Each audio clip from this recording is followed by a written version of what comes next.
Hello, dear. How are you today? I hope you all are fit and fine at home.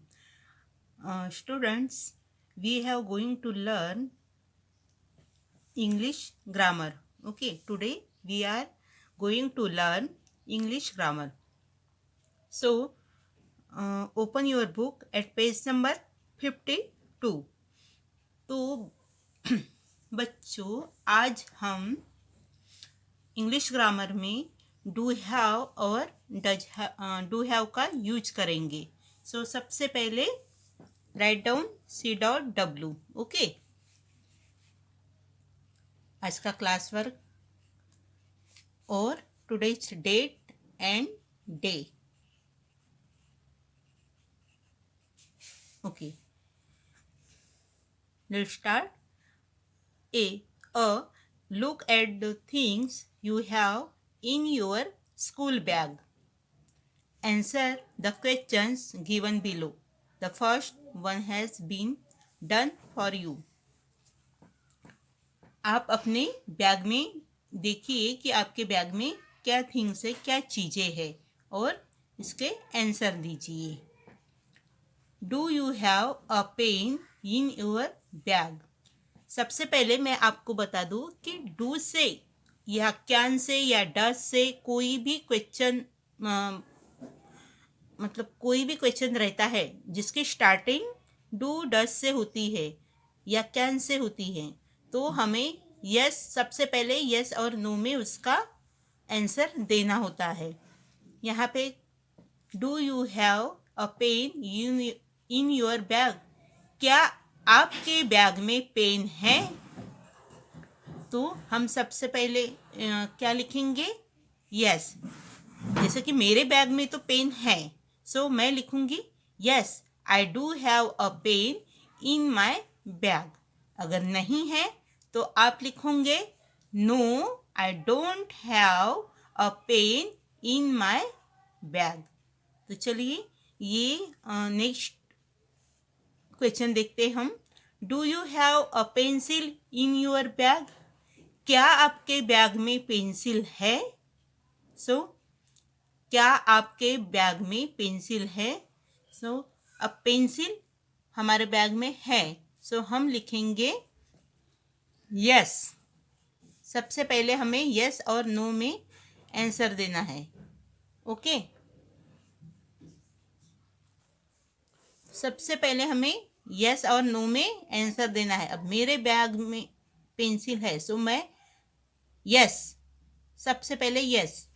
Do से जितने भी हमें question पूछे जाते हैं, डू से जो भी क्वेश्चन हमें पूछा जाता है उसका आंसर हमें सबसे पहले यस और नो में देना है. ओके, कि आपके बैग में पेंसिल है, तो मैं कहूँगी हाँ मेरे बैग में पेंसिल है. So yes I do have a pencil. फिर जैसे कि वैसे हैव के बाद में जो भी लिखा है, yes I do have a pencil. फिर इन यूअर का यानी आपके बैग में, तो हम मेरे बैग में, मुझे कहना है मेरे बैग में, हाँ मेरे बैग में पेंसिल है. सो यूअर की जगह हम my bag. Okay, next question है do you have a box of crayons in your bag. क्या आपके बैग में क्रेयॉन्स का बॉक्स है? सो क्रेयॉन्स का बैग हमेशा हमारे बैग में रहता है. सो इसका भी आंसर हम क्या लिखेंगे? Yes. Okay, yes I do have. Okay, do have a box of crayons, crayons, crayons in my bag. Okay, in my bag. So next question है, do you have a doll in your bag? क्या आपके bag में doll है? नहीं, हमारे bag में तो doll नहीं रहती, वो तो घर पे रहती है ना. सो हम लिखेंगे नो. नो. फिर आई डू नॉट. अब हम डू नॉट का शॉर्ट फॉर्म लिखेंगे यहाँ पे. Do not have. Okay. N के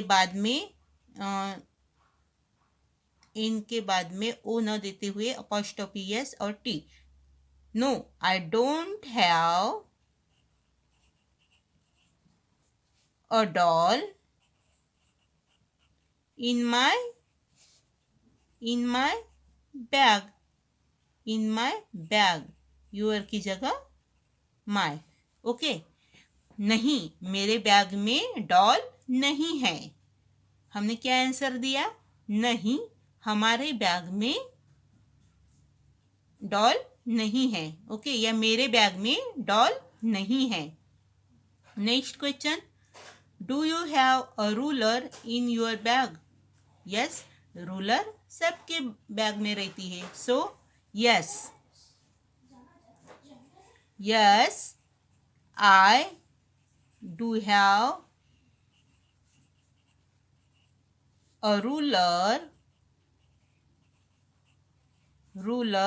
in my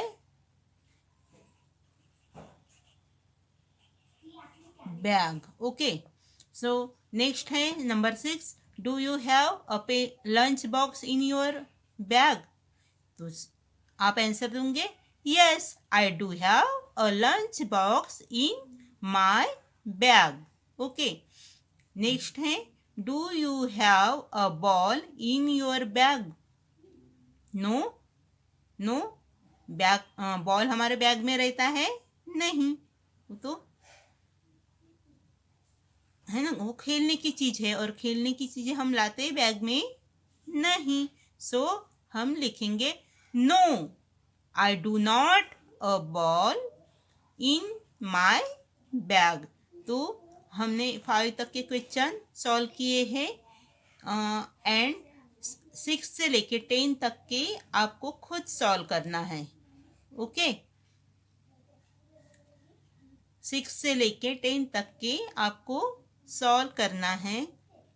सो मुझे आई थिंक, आई होप कि you understood this sentences, how to write this question.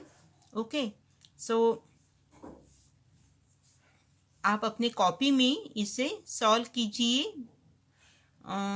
English copy में, और मुझे ऐसा लगता है कि आपको समझ में आ गया होगा.